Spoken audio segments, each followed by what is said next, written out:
Así lo pueden ver los alumnos. Yo ahora voy a volver a compartir la presentación. El micrófono está bien. Ah, el micrófono. ¿Quieres hablar con Manuel? Para probar los alumnos. Sí, ¿se escucha en la casita, no? Sí, profesor, se escucha. Ah, ya, bueno, ya. Sí. Sí, esperemos aquí. Voy a esperar. Ya, pero...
¿Tienes tú?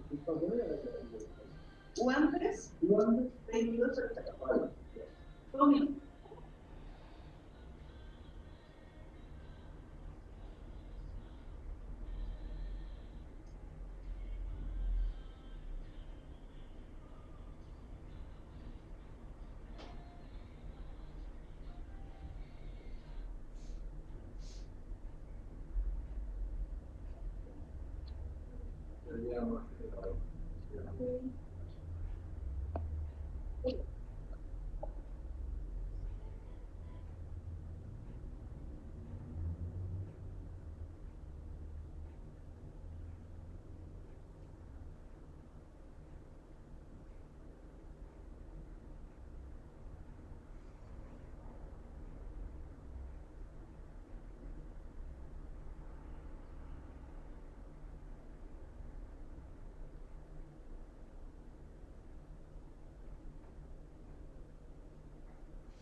Bueno, antes de empezar, a los que están en la casita, como a los que están acá también, quería comentar un poco de complementación de información que faltaba con relación a lo que viene. A efectos de dar mayor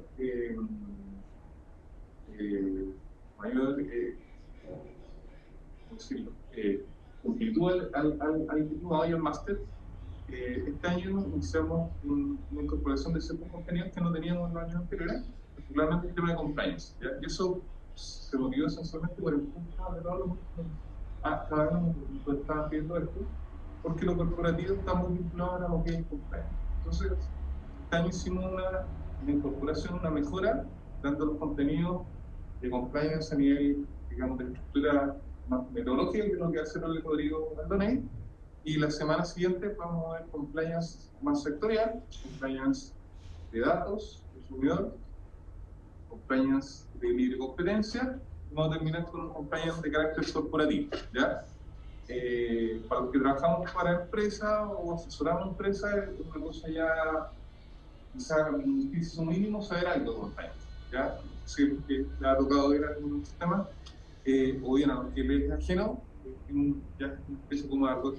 Entonces, se inició esto y creemos que es importante para ustedes.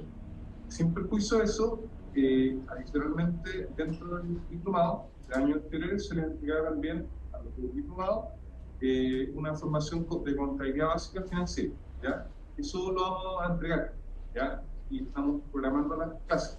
Lo importante sí que les voy a pedir que necesitamos que las personas que van a ir, esto es opcional, no obligatorio, nos indiquen y manden un correo a la María para efectos de hacer las confirmaciones e indicar los tiempos, ¿ya? Pero esa formación se va a dar, quédense tranquilos, ¿ya? Sin perjuicio de ello, los que siguen en el máster, el tercer semestre, van a tener una formación aún más completa en la contabilidad, porque ahí se mezcla lo tributario con lo contable. Entonces, de alguna manera, todos estos contenidos se van a ir repitiendo o reforzando. Entonces, esa es un poco la explicación para los que están en la casita y para los que están acá.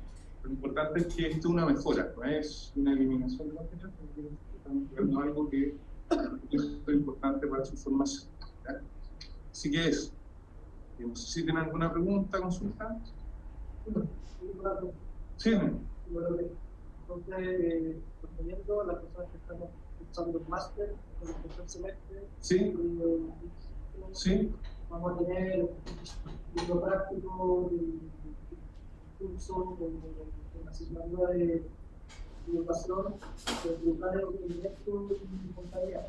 Claro, si quieren, los contenidos los pueden tener, digamos, de forma este año y adicionalmente sumar lo que viene. Lo va a tener el próximo año sí o sí, ¿ya? Porque ahí se ha mezclado lo contable con lo tributario. Para los que de alguna manera quieran ese refuerzo, porque están un poquito pasados en materia de contabilidad, y un problema que lo tomen estas clases adicionales ahora. Si tú estás fuerte en contabilidad, lo vamos a ver en tributario el próximo año. Entonces, por eso te decía que es opcional para los que sigan en el máster. Claro, exactamente. Pero para los que de alguna manera solo van a llegar hasta el diplomado, evidentemente que esas clases las van a tener. Lo que pasa es que son opcionales para ti, si quieres transmitirlo de esta manera, ¿ya? Bueno, entonces, ha hecho la aclaración. Vamos a empezar con el módulo de compliance, que, como les digo, en el caso de nosotros, es una herramienta ya muy común.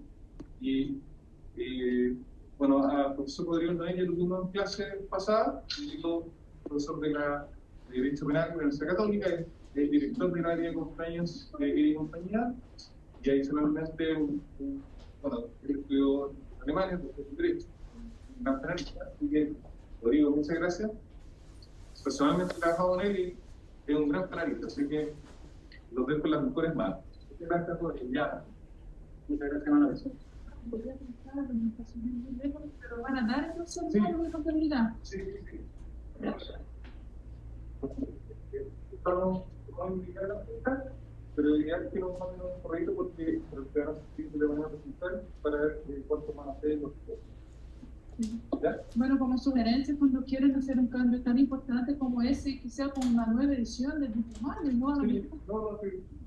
Hoy hubo un error en el sentido de que no se informó de forma anticipada, pero los contenidos van a estar bien. Bueno, Vale, perdón. Vale.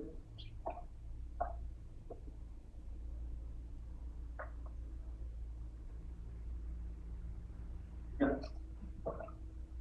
Bueno. Buenos días aquí presente y los que están por vía remota.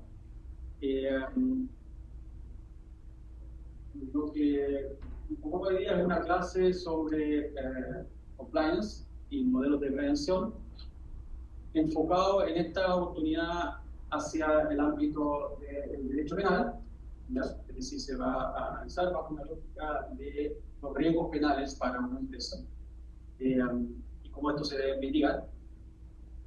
Y no solo el enfoque va a ser de esa manera, sino que también obviamente los contenidos, porque nuestra idea es combinar algo teórico, pero también con un ámbito práctico, es decir, de cómo está esto regulado concretamente en nuestro país, ¿ya? Entonces el contenido va a estar enfocado también hacia el derecho penal, porque, como decía Manuel, recién, hace un rato, otros ámbitos de compliance sectoriales se van a ver en nuestra unidad, ¿ya? Entonces lo que vamos a hacer hoy es enfocarnos específicamente en el ámbito del compliance penal.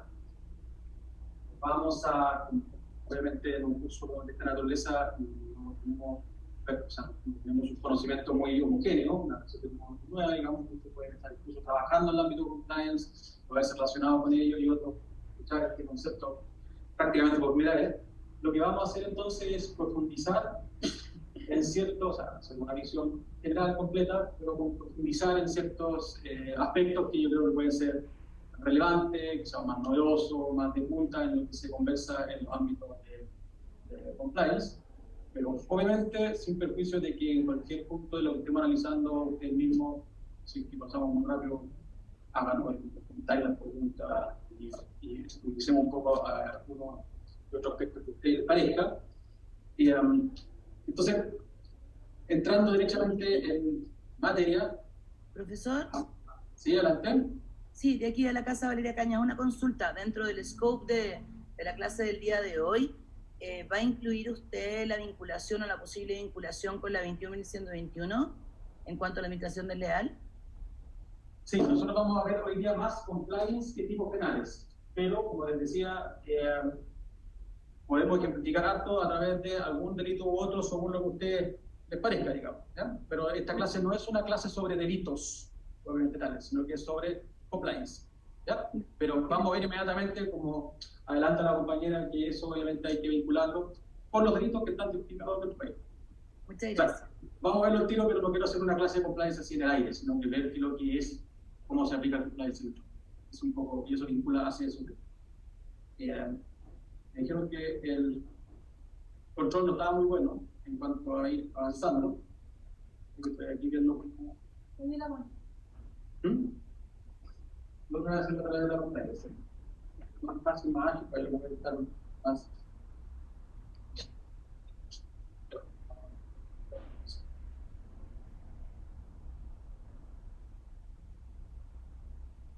Aquí está un pequeño esquema lo que queremos analizar, ¿cierto? Si es que vamos a hablar de compliance penal, en términos más concretos, tenemos que necesariamente enfocarnos en una ley que consagra los modelos de prevención de delitos en nuestro país, y esa es la ley 20.093 sobre responsabilidad penal de las personas públicas. Algo de esto hablamos cuando hablamos de la responsabilidad penal del gobierno corporativo, ¿cierto? De los directivos, la responsabilidad penal individual. Fue inevitable mencionar esta ley y ahora nos vamos a profundizar en este ámbito. Entonces nos interesa un poco contextualizar la ley, que es lo que se buscaba a través de la dictación de esta ley, qué implicancia tiene, digamos, establecer esta responsabilidad penal de la persona jurídica, que todos nosotros, si es que pasamos alguna vez por las clases de derecho penal en épocas antiguas, nos parece una cuestión que contradice todo lo que estudiamos, todo lo que aprendimos, ¿cierto? O sea, responsabilidad penal, uno lo asocia a la persona natural, decían que no era posible realmente ficticio o moral, digamos. Entonces tenemos que ver un poco ese esquema, ese surgimiento de la ley, porque es un tipo, se codifica, un pequeño esquema de la ley no tiene mucha complejidad en cuanto a esquema, a propósito de lo que preguntaba la compañera, vamos a ver cuáles son los delitos que efectivamente pueden cometerse por la persona jurídica y que ameritan entonces establecer un modelo de prevención de delitos en sentido estricto y, bueno, las sanciones aplicables a la persona jurídica. Después tenemos que ver bajo qué presupuesto se gatilla esa responsabilidad, cuáles son las exigencias legales para poder imputar justamente a una persona jurídica. Entonces eso va a ser todo un ámbito inicial en que vamos a presentar la ley 20.039. Luego de eso lo que tenemos que hacer es, que va a ser el fuerte, abocarnos al sistema de compliance que consagra esta ley. Cuáles son sus componentes, cómo se puede estructurar, etcétera, cuáles son los elementos que en la propia ley se mencionan en cuanto a el modelo de prevención de delitos. Una cuestión que puede ser interesante también es analizar cómo esto se ha relacionado con los tribunales. Y ahí quiero decir, no simplemente relatar lo que ha fallado, lo que se ha fallado en tribunales, sino que profundizar algunos aspectos a la luz de la jurisprudencia. Los problemas que hayamos visto antes los vamos a poder cuestionar aquí, quiero que ha dicho los tribunales respecto de ciertos problemas que vamos a ver previamente. Y por último, vamos a ver, lo alcanzamos a mencionar en la relación técnica. Todavía estaba mucho más en ciernes, ahora está mucho más avanzado, se ve como una realidad bien próxima. Vamos a hablar un poco sobre el proyecto de ley, sobre el delito económico y lo que dice ese proyecto específicamente sobre lo que estamos analizando. La responsabilidad penal que se implica y también cómo se consagra ahí el compliance, el modelo de prevención de delitos. Uno podría decir, bueno, es un proyecto de ley, quizá no vale la pena profundizar mucho, pero yo creo que vale la pena por dos razones. Una es porque a esta altura, como ha ido la tramitación en el Congreso, es altamente probable que tengamos esa ley, algunos dicen a fin de año, va a estar aprobada esa ley, no hay oposición a esa ley, ¿no? Y eso va a cambiar, pero sí, dramáticamente, o sea, un cambio gigantesco en lo que es el compliance penal en nuestro país. Entonces, un antes y después, vale la pena irse como preparando a eso. Y el segundo, bueno, si no se llega a aprobar, insisto, lo que es poco probable, adelante. Si no se llega a aprobar, nos sirve también hacer para hacer un poco un análisis por oposición, ¿ya? O sea, lo puedo anticipar, este proyecto aumenta radicalmente la responsabilidad penal de la persona jurídica y es un modelo de imputación distinto en ese sentido. Y por último, nos va a permitir también tomar conciencia de qué es lo que está vigente al día de hoy, comparándolo con otro modelo, ¿ya? Entonces, estos son un poco los temas que queremos abordar en esta dobles jornadas, digamos, donde vamos a entender. Definitivamente el control ahí está un poquito lento. Como les decía, lo primero que veamos, tenemos que analizar un poco qué esta ley de 93, cuál es su origen, para qué estableció, ¿cierto? Y esto uno normalmente lo puede analizar desde dos puntos de vista. Desde el punto de vista dogmático, por eso es una teoría jurídica, y otro desde el punto de vista político-criminal. O sea, como políticas, ustedes quieren, casi como una política pública, que perseguía el Estado al establecer esta responsabilidad penal de la persona jurídica, ¿ya?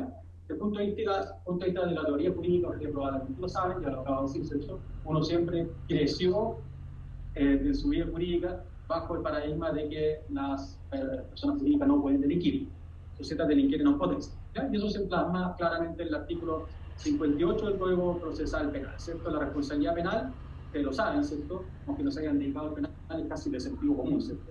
La responsabilidad penal solo puede ser efectiva en las personas naturales, dice nuestro Código Procesal Penal. Por las personas jurídicas responden los que hubieran intervenido en la jurídica, sin perjuicio de la responsabilidad civil que las afectará. Un solo alcance y nunca cometan el error, lo hablamos en presentación anterior también, de decir, por la persona jurídica, como no puede ser hecha responsable, responde el representante legal. Eso puede tener significación para otros ámbitos jurídicos, pero yo creo que es bien clara la disposición del Código Procesal Penal, que eso no es correcto, sino que por ella responde la persona que haya intervenido en el acto público. Lo que vimos en la clase pasada, que eso no significa que es solamente el sujeto que hizo la anotación portable falsa, no simplemente el sujeto que contaminó abriendo la llave, sino que también interviene en el jurídico penal una persona que está en un cargo alto, el gobierno corporativo, etcétera, perfectamente puede intervenir en un acto punible, no materialmente, pero por otras formas de intervención, básicamente también por comisión. Entonces, ese era nuestro paradigma siempre en nuestro sistema. Ojo, ese paradigma que vale también en muchos otros países, que eso tiene una legislación bastante afina a la nuestra, ¿ya? Van quedando cada vez menos, pero, como ejemplo, en Alemania no existe la responsabilidad penal de la persona jurídica, rige este principio, sujetas tienen más cosas, siguen en esa tradición, por decirlo así. Y quiero decirlo de paso, si es un tema más político criminal, el país funciona perfectamente. No hay un déficit de punición ni de prevención, de ilícitos, etc. No anda campeando ahí la delincuencia económica por el solo hecho de una responsabilidad penal. Lo que se opta ahí es por un modelo distinto, que es sancionar en qué ámbito, cuál sería la gran alternativa. Esta responsabilidad penal no, como un dogma. No es que las empresas no respondan punitivamente de ninguna manera. Eso sí sería un poquito deficitario. Profesor, ¿Sí? Si les sirve, podemos un poco para aterrizar, porque es bien dura esta materia, podemos analizar el caso de Cerecita, que fue la primera vez que se implantó, que se dio efecto esta ley, que la llevó adelante mi hermana con el Ministerio Público. Sí, cuando vayamos por prensa lo vemos, pero vámonos por parte, desarmando el armado de a poquito, digamos. ¿Ya? La primera parte va a ser introductoria sobre el origen de la ley, sobre conceptualmente ubicarnos. ¿Ya? Entonces, yo lo que les digo, los que no sean especialistas en penal también pueden responder esta pregunta: si la persona jurídica, o en el seno de una persona jurídica, se comete un ilícito, ¿ya? Y no hay responsabilidad penal de la persona jurídica, eso significa que la persona jurídica queda libre de por baja y que responde el trabajador nomás que se le ocurrió, no sé, pues echar al alcalde, no.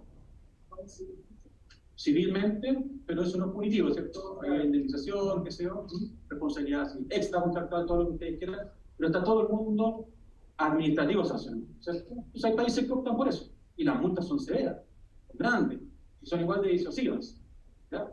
Yo no quiero abogar por ese modelo, que es un modelo completamente válido. En Chile podríamos no tener responsabilidad penal de las personas jurídicas y de todas maneras tratar de controlar estos riesgos que se generan al interior de la empresa perfectamente. Pero se optó, ahora damos el paso, por la dictación de la ley 20.393 como una forma de cumplir con exigencias para ingresar a la OCDE hace ya muchos años, y se estableció esta responsabilidad penal de las personas jurídicas, para lo cual obviamente ustedes se dan cuenta, o sea, quizás puedo hacer la explicación por qué una persona jurídica, según ese concepto tradicional, no puede cometer delito, pero yo entiendo que todos tenemos claro eso de la clase por último de penal o lo que conversa así, ¿ya? O sea, acción, la realización de una acción como un acto voluntario, por decirlo así, en términos penales, uno dice, ¿cómo lo puede hacer la persona jurídica? Ahí es un tribunal que lo representa, es la gerente lo hará. Podemos predicar eso de la persona jurídica. El dolo, si es que es una cuestión psicológica, como en la teoría clásica, no en la más moderna, ¿ya? Como el conocer algo y querer ese algo, lo mismo, tenemos el mismo obstáculo, ¿cierto? ¿Cómo va a ser una empresa eso, ¿cierto? La culpabilidad como un reproche por no haber actuado de otra manera, pudiendo, el reproche y culpabilidad penal están centrados, que sea una responsabilidad personal, una responsabilidad penal sea una responsabilidad personal, no por hechos de otro, una responsabilidad objetiva. ¿Cómo eso lo podemos predicar de ese reproche? ¿Cómo se lo podemos hacer un ente ficticio, digamos, ¿cierto? Y por último, ¿para qué hablar de los fines de la pena? Yo creo que todos entendemos que ahí hay un obstáculo importante. Si podemos imponer una sanción penal, una pena, desde luego no podemos encerrar en la cárcel, eso está claro. Vamos a ver qué hay otra alternativa. Pero si se trata de prevención especial, resocializar, vamos a resocializar una empresa, ¿cierto? Fallan ahí también los fines de la pena. Pero, cuento corto, en Chile se decidió incorporar esta responsabilidad penal, así como ya existía hace mucho tiempo en Estados Unidos, como era la tendencia en Europa, etc. Y se estableció esta ley, para lo cual este artículo 58 tiene que establecer una excepción. Porque la regla general dice súper clara, no se puede. Entonces, si ustedes van al artículo primero de esta ley, hay una cierta regulación que hace aplicable el Código Penal en lo que no esté previsto en esta ley. Ustedes algún día tienen que trabajar con la ley, para toda la regulación de la 20.393 y los vacíos, por decirlo de alguna manera, que van al Código Penal, de la persona natural. Y en lo que es procesal, que no está regulado, que tiene su regulación, esta ley, ustedes se van al Código Procesal. Siempre lo que sea compatible con la naturaleza de la persona jurídica. Y ahí se genera harta discusión, quizás más adelante lo podamos ver, harta discusión. A modo de ejemplo, el derecho a guardar silencio como garantía procesal es algo propio de la persona natural ¿O la empresa tendrá derecho a guardar silencio, por ejemplo, sin que se obtengan de eso consecuencias negativas para el que guarda silencio? Esa garantía, ¿cierto? Como lo conoce así como en las películas, pero lo que es relevante en este contexto para ir avanzando es que dice, para los efectos de esta ley no será aplicable este artículo 58. O sea, establece un régimen especial en que se establece el penal para la persona jurídica. Insisto, eso se hizo porque estaba la idea de que para entrar a la OCDE teníamos que tener un régimen de responsabilidad penal, porque se hablaba de establecer sanciones disuasivas, etc. La verdad que, siendo exacto, con eso más que en política, porque, insisto, eso se podría lograr perfectamente sin dictatorial. Poner sanciones disuasivas para la persona jurídica se podría lograr perfectamente sin dictatorial. Pero se dictó esta ley. Decía yo que así se establece entonces, o sea, así uno puede mirar someramente el problema más bien teórico jurídico. Pero el problema más bien político-criminal, o lógico, es que hay autores bien importantes que lo han estudiado, no solo sociólogos y cosas así, sino que también juristas y penalistas. Se habla de que existe una organizada irresponsabilidad empresarial, una irresponsabilidad organizada. ¿Qué se quiere decir con eso, desde el punto de vista penal? Que la empresa, por cierta forma por su conformación, cierta dinámica, genera, por decirlo así, como ámbitos de impunidad, ¿ya? Porque muchas veces lo que ocurre es que el de abajo, que realiza una acción, no comprende el sentido de la acción. Hace anotaciones contables, por decirlo así, ¿cierto? Pero no está entendiendo que eso en el estado financiero tiene tal o cual repercusión, que a su vez eso va a generar que en el mercado de valores, no sé. No conoce todo el alcance de su conducta que podríamos entender como delictiva. Y a su vez arriba, no tener el conocimiento, si no entienden lo que podría implicar, no tener el conocimiento de todo lo que abajo, por decir un término bien simplones, digamos, se está ejecutando. Ustedes me dirán, como podría pensar, quizás ni siquiera quiere saberlo. Entonces se produce un vacío de conocimiento para consultar penalmente más o menos importante. Después, pues lo saben, la empresa vive y existe bajo un principio de división de tareas, ¿cierto? De funciones, que hace que todo adquiera sentido en la medida que se conecta. Pero también el hecho delictivo, cuando se conecta, significa que estamos conectando conductas de distintas personas. No es fácil en materia penal hacer responsable a uno por lo que hace el otro. Y decíamos al comienzo, la responsabilidad personal. Se generan estos como una forma de organización que genera una completa falta de responsabilidad en el ámbito penal. Y eso hay que conectarlo con lo siguiente. No solo con esa dificultad para imputar, sino que con el opuesto, que todos sabemos, convengamos, que los delitos que puede cometer una empresa generan un daño social infinitamente mayor que los delitos que puede cometer una persona en ciertos ámbitos. Sencillo, los ejemplos son un daño medioambiental. Cada uno de nosotros, claro que podemos dañar el medio ambiente. Pero lo que puede hacer una industria es exponencialmente mayor, digamos, y ahí está el problema social. Una evasión tributaria. Que sea un millonario, digamos, los que estamos sentados acá, pero no podemos meter una evasión tributaria como lo podemos meter en el económico. O sea, el fisco sufre más bien bajo esa evasión tributaria. Hay delitos que solamente están pensados para el ámbito empresarial y probablemente empresarial de cierta estructura y complejidad. Colusiones. Si un kiosquero se colule con otro kiosquero, de hecho ni siquiera habría que ver si eso da para el delito de colusión, digamos, por la posición que tiene en el mercado. Pero obviamente la colusión de los supermercados, tiene el daño social que todos nosotros conocemos. Entonces se produce esa como dicotomía, ¿cierto? Desde el punto de vista criminológico.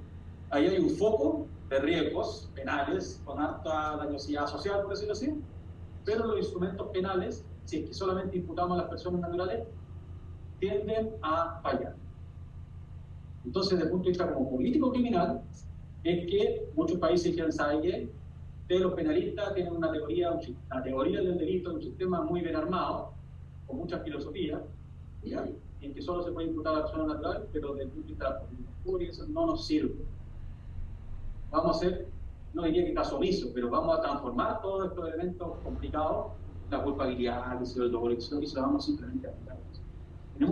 Tenemos que dar una solución a este problema que detectamos, y en eso el derecho penal tiene un rol. Y entramos a la era entonces de la responsabilidad penal de la persona. Como digo, en países, en Estados Unidos hace mucho tiempo, en nuestro país hace no tanto, 2000. ¿Ya? Ahora, ¿cómo se plantea esta responsabilidad para ir acercándonos a nuestra materia central? Hay un concepto que yo sé que ha sido bien usado como molería casi en todos los contextos, pero yo creo que tiene alto significado. ¿Ah? Es la idea de que para imputar responsabilidad penal a personas jurídicas, el Estado usualmente elige una forma de imputación completamente, no sé si novedosa, sí, para el derecho penal novedosa. Y dice, ¿sabe qué? Yo voy a establecer aquí un sistema de autorregulación regulada, o autorregulación reglada. ¿Qué significa eso? Dice, miren, para que usted sea hecho responsable, bueno, desde luego tiene que ocurrir un delito. Alguien tiene que, ya saben, alguien tiene que, no sé, hacer la alteración contable. Pero usted va a responder en la medida en que no se haya autorregulado, no se haya establecido reglas internas y procedimientos que permitan impedir ese delito, o al menos mitigar. Es una suerte de, si ustedes quieren, oferta que no existe para la persona natural. Mire, si usted hace bien las cosas, usted no responde. La evasión tributaria la más grande de la historia del país. Hace noticia internacional por el desfalco gigantesco. Pero si eso es el fallo de un gerente, usted me dice, no, eso nunca ocurre, pero hagamos el ejercicio simplemente de hoy. El Estado le dice a la persona jurídica de la empresa, usted no va a responder en la medida en que se haya autorregulado. Solo para terminar la idea. Fíjense ustedes, y dice, básicamente, estoy extremando un poco solamente para graficar. ¿Qué significa autorregulado? Usted defina, usted establezca las reglas internas, vinculantes, de prohibiciones, de deberes, también de derechos. Usted define. Y ahora viene lo de regulado. Si usted cumple con eso que autodefinió, yo le asigno eso a la consecuencia jurídica. Ya la dije. Usted no responde. ¿Me explico? Por eso no es una autorregulación pura, como podemos dar ejemplo en otros ámbitos del quehacer económico, sino que es una autorregulación de una consecuencia que establece el Estado. El Estado dice, sabe que usted haga lo que quiera, pero yo le voy a decir la consecuencia. Sanción penal. Sí, ¿Siempre es exención de responsabilidad penal o podría ser atenuante? Quizás me voy a meter un poco en la materia que ustedes van a ver después, que es el nivel de competencia, pero va a ser el contrapunto justamente que está señalando el compañero. En lo que estamos diciendo está claro, ¿cierto? No está predefinido, porque la consecuencia de la autorregulación o no autorregulación puede ser la que dice el compañero, no tiene por qué ser exención, puede ser atenuante, puede ser cambio de sanción por otra. Lo que el Estado disponga como lo regulado, esto es simplemente un modelo, pero no deja de ser interesante porque es, no sé si ustedes se dan cuenta, una forma de enfrentar el Estado, de enfrentar su poder sancionatorio, de que ser de una completa, no sé si ustedes alcanzan a si el alcance es un cambio paradigmático, completamente no. Y por eso también, entre paréntesis, hay tanta desconfianza con el tema de los modelos de prevención de la responsabilidad. No como que esto es una jaula, si la empresa te hace una autorregulación y se establece un modelo y no responde. Pero teóricamente el sistema tiene sentido. Y hay harta discusión teórica. Algunos dicen, si ustedes lo quieren también desde el punto de vista como cómo se enfrenta el Estado frente a la regulación del sujeto, en este caso de la empresa. Uno, si ustedes lo ven, no sé si ustedes lo uno puede verlo de dos puntos de vista. Esto es como más intervencionismo estatal, en la medida que le dice a la empresa, miren, yo me voy a meter en sus oficinas, ¿ya? Yo no regulo su actuación externa solamente, como la persona natural, sino que ahora usted va a tener que, porque nosotros se lo exigimos, hacer cierta regulación interna, canales de denuncia, anónimo, tiene que establecerlo, tiene que establecer formas de relacionamiento con el funcionario público. Bueno, si yo no quiero relacionar con no, tiene que, eso es parte del modelo. Eso es avanzar más en regulación. Porque muchas empresas dicen, ustedes son el modelo de organización. Me entorpece, me genera trabas en mi operación, ¿no? Cada vez más regulación. Ahora tengo que llevar 80.000 procedimientos, certificaciones, ¿hasta cuándo? Eso es más intervencionismo. Y otros dicen, no, pues esto es renuncia al Estado. Casi una renuncia como inaceptable, es renuncia al Estado. El Estado dice, usted, no le voy a decir cómo se organiza como quiera. Aquí le voy a poner una sanción, un premio, pero usted dicte las normas. Tiene esa dos miradas, no sé si se fijan, pero lo que está claro, si renunciar a algo o meterse en el dormitorio, pero es un cambio de paradigma bien importante. Creo que eso cuando empieza a ver como trabajar en un modelo, que se pierde un poco esa mirada. Sí, ahora sí, pero con una idea. Porque acá la ley, de alguna manera, propone, ofrece a la gente pública que si tienen un modelo de organización certificado, pueden tener el sistema igual que la Policía Federal. Sí. Entonces, ¿cómo sabemos que por la organización de vehículos se va a organización de serio? Entonces, yo como y lo que de alguna manera lo más importante es cómo yo lo voy a aplicar. ¿Cierto? Entonces, me queda siempre duda de las empresas certificadoras del modelo de prevención de delitos. ¿Certifican el modelo de prevención de delitos o certifican también la manera de cómo yo lo voy a implementar? Porque siempre me queda la duda, por ejemplo, me preguntan, ¿tiene experiencia con compliance? Sí, yo voy a un modelo de prevención, la evaluación de empresa, pero la implementación de normas que necesita la empresa, se llega a certificar. Y eso lo certifica. Por decirlo de alguna manera, para ponerle un concepto más técnico, no solamente certifica el diseño del modelo, sino que su implementación. Y su mejora continua. Las certificadoras hoy en día, ustedes no sé si han trabajado con certificadoras, hacen un acompañamiento, ¿cierto?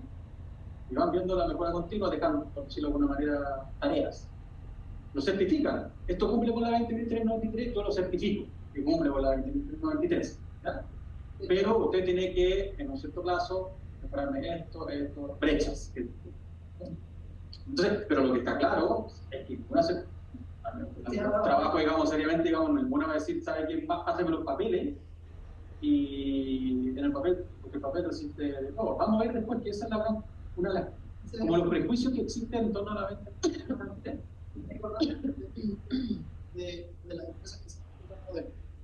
Las empresas que certifican modelo deben tener de alguna manera una idoneidad, un prestigio para hacer varias del mercado y quizás varias también del mercado que son buenas certificadas. O sea, lo que estamos entrando ya en el detalle, pero a mí me parece bien que vayamos de las cosas generales y los que han trabajado más, profundicemos, bajemos y después volvemos a nuestro esquema, pero vamos viendo cosas más por decirlo así, específicas. Una de las cosas que podemos criticar al sistema de certificación nuestro es que, está bien, pero, o sea, no cualquiera puede ser certificador, tiene que inscribirse, ¿cierto? Me inscrita ante la CEN, ahora ante la Superintendencia de Seguro, ahora la CEMED, ¿ya? Tiene que cumplir con ciertos requisitos, pero esos requisitos que se le exigen justamente no son de idoneidad, ni de capacidad, ni de metodología. En Chile no tenemos para las certificadoras una metodología perentoria para certificar, sino que solamente cuestiones de conflictos de interés, ¿ya? Que no puede ser, qué sé yo, socio o relacionada de alguna otra estudio o empresa que implemente modelos de prevención, o sea, sí. Pero en el fondo hay un cierto déficit eventualmente en cuanto a que la certificadora cumple con esa institución formal y puede entrar a la certificación. Tienen responsabilidad. Tienen responsabilidad, pero la responsabilidad es muy difusa, no está regulada, no está específicamente regulada, sino que principios generales. Hay una regulación que hizo relación con que se consideran para todos los efectos penales como funcionarios públicos, que tiene que ver con la idea de que entonces uno cometería cohechos y que le pasa plata para que se certifique, cosas así, ¿ya? Pero no tiene regulación específica. Buen punto, no está eso, ¿sí? En todo caso, no es obligatorio que se certifique el Y modelo. lo otro, claro, vamos a ver un par de láminas más adelante cuando lleguemos a cómo lo establece nuestra ley. Tengan desde ya presente ustedes. Más radical todavía lo que dice la compañera. Lo que exime de responsabilidad penal es haber, como este compañero, diseñado e implementado un modelo de eso.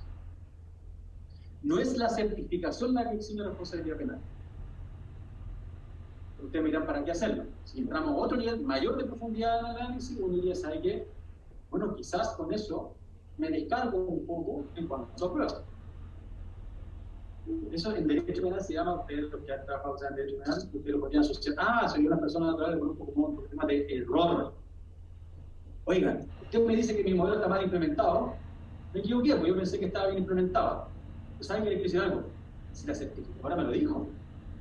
O sea, es bien plausible, es un error, no sé si insuperable, es un término muy central en derecho penal, ¿cierto? Pero bien cerquita del insuperable, o sea, si la certificadora me dijo que estaba bien, yo puedo descansar en eso. ¿Me explico? Pero no lo confundamos. Principio básico. No es el certificado que existe. Pero lo que me parece interesante en esta, ahora avancemos, pero en cuanto a el origen de la ley, el propósito de la ley, es eso, es decir, hagámosle, yo sé que algunos cuentan que es como simplificar mucho y analizar un poco el asunto, pero en último término de eso, el Estado dice, hagámosle una oferta a la empresa.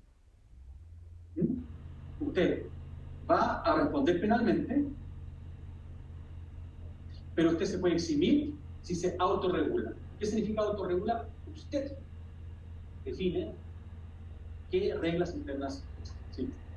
La conclusión más trascendente de todo esto, no sé si ustedes la ven inmediatamente, es que en la empresa puede ocurrir un delito. Puede ocurrir. De eso no se sigue necesariamente responsabilidad penal de la persona jurídica. Más aún, de eso ni siquiera se sigue perentoriamente que el modelo está mal. Puede haber la combinación. Delito ocurrió en la empresa, persona jurídica que se exime. Así que el modelo está correcto. Es más, es una consecuencia como lógica, ¿cierto? Si la ley dice que el modelo puede eximir, ¿cuándo tendría que eximir? Cuando ocurre un delito. Si eso no fuese posible, todo el sistema está mal pensado. O sea, y a mí me ha pasado con los fiscales que dicen, no, pero, oye, si el modelo no funciona, ¿cómo lo sabes? Cometió el delito. No es lógico, ¿cierto? La lógica es distinta en la autorregulación. ¿Sí? Pero ahí, o sea, para ponerlo un poco en perspectiva quizás, o compararlo con las instituciones relativamente similares en Chile, cuando lo que pasa con el CERNAC y el CERNAC y si uno lo ve, es el propio organismo que te está clasificando. Y después el CERNAC te puede decir, no, pero yo me equivoqué, o yo no te fiscalicé, o yo no te di el sello que es como correspondía. Acá yo implemento un modelo, pero tengo que cumplirlo. En la medida que no lo cumpla, pues soy responsable de la misma costada. Entonces tengo que cumplirlo. Y en ese sentido creo que me parece una súper buena figura el hecho de que haya una certificadora externa y no sea un órgano público o la propia fiscalía quizás que esté esperando estas certificaciones que al final el juicio penal que mi contraparte me explicó que yo estaba viendo la normativa y tenía otros mecanismos de quizás no perdería todo el valor oficial más que legal.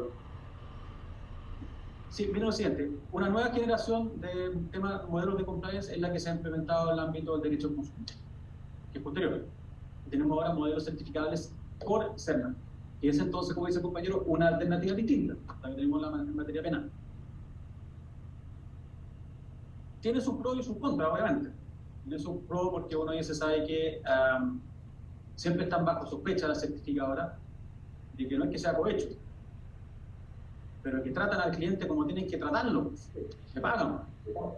Es como la sospecha interminable que sufren las auditoras, ¿no? El sistema de auditoría tiene siempre ese problema de diseño, ¿no? Pero tiene también el problema que dice el compañero, que también hay algo extraño, no sé si les parece a ustedes, estamos saliendo un poco del tema, pero yo creo que está bien que vayamos como comparando, ¿no? También tiene algo extraño, que el CERNAC te certifique y te sancione, ¿no? O sea, los modelos que tienen certificación estatal, uno también podría decir, ¿sabe? Que Estado deje que un tercero lo diga, porque en el fondo, porque es casi como parte, o sea, como juez y parte, digamos, está interviniendo en muchas aristas del problema. Tiene sus pros y sus contras, pero los modelos de prevención llegaron para instalarse. Lo primero en nuestro país, el primer modelo de prevención que citaba es 20.390, pero ustedes lo ven ahora en la ley del consumidor y en el proyecto de ley de protección de datos personales. Lo van a ver eso, ¿cierto? Lo van a ver. Pero tengan ustedes en mente, cuando vean eso, y vean, si que ven el proyecto, que es una mixtura perfecta entre GDPR, digamos, la legislación europea de protección de datos y el artículo 4 de esta ley. De hecho, yo creo que no funciona muy bien, está diseñado, pero siempre vuelve ahora a tomarse esto como en otros ámbitos del ordenamiento para regular los riesgos que puede generar. En ese caso, avanzamos.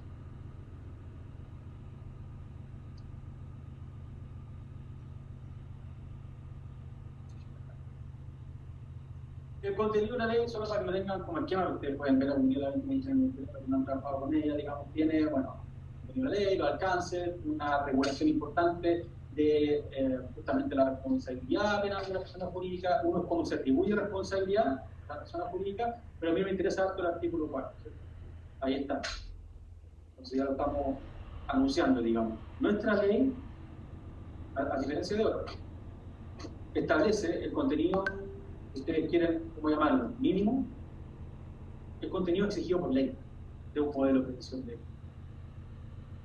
Conecto al tiro con un tema de actualidad. En el proyecto de ley de reforma de los delitos económicos se criticó mucho que formaliza demasiado el modelo de prevención y el compliance para hacer casi una cuestión formal, un checklist. ¿Se habla de checklist? En la discusión parlamentaria. Yo discrepo, y quizás un poquito políticamente incorrecto, digamos, porque puedo siempre darle a la empresa, yo discrepo radicalmente de eso. A mí me parece que no tiene por qué devenir esto en algo puramente formal, pero obviamente a la empresa le da una cierta seguridad jurídica. ¿Cómo sé yo cuando voy a decir? Todo muy bien con la autorregulación, pero si el día de mañana me va a decir que eso no es suficiente, tengo que saber de alguna manera qué es lo... Entonces, el artículo 4 que está ahí señalado es re importante. La responsabilidad penal autónoma, no se tiene que sancionar necesariamente a la persona natural para poder sancionar a la persona jurídica. Lo único que tiene que estar claro es el dato de que una persona natural que tiene ciertas funciones en la empresa es un delito, ¿no? Hay circunstancias atenuantes que sea el agravante a propósito de lo que dijo el compañero de otros modelos. Ojo, el otro sistema es mixto en ese sentido. Vamos a ver que eximen, pero si no está correctamente implementado, o no se ha implementado en absoluto, después del hecho, la implementación de un modelo de prevención de delito opera como atenuante. Lo que en otros países es como la definición. Usted tiene un modelo de prevención, solo atenúa. Aquí es una alternativa para la implementación ex post. Hay que hacer un distingo. La implementación ex post. Lo radicalmente distinto sería si que exigiera se implementó ex ante un modelo y solo atenuante. Entonces, acá es ex post, y tiene todo el sentido que al sumo opere como atenuante, ex post, el hecho. Después viene la pena, la determinación de la pena, y entramos en una lógica como propia del derecho penal, cómo se conjugan las agravantes, después viene toda una cosa de procedimiento en que se dejan cosas abiertas, y es un poco lo que yo les decía. ¿Cómo hacemos? No se resuelven ciertos nudos, digamos. Si ustedes tuvieron una empresa enfrentada a un juicio penal, seguramente encontrarían más dudas que certezas en relación a cómo está regulado esto. ¿Qué pasa si hay un conflicto, una contraposición de intereses entre el representante legal, que tiene que sentarse ahí, que eventualmente tiene que declarar, y la persona jurídica? Si cometió el delito el representante, a la empresa quizás le convenga que confiese, a la persona natural no. ¿Qué pasa? Y así un montón de problemas que son más de orden práctico que se pueden ver que surgen en esta regulación procedimental.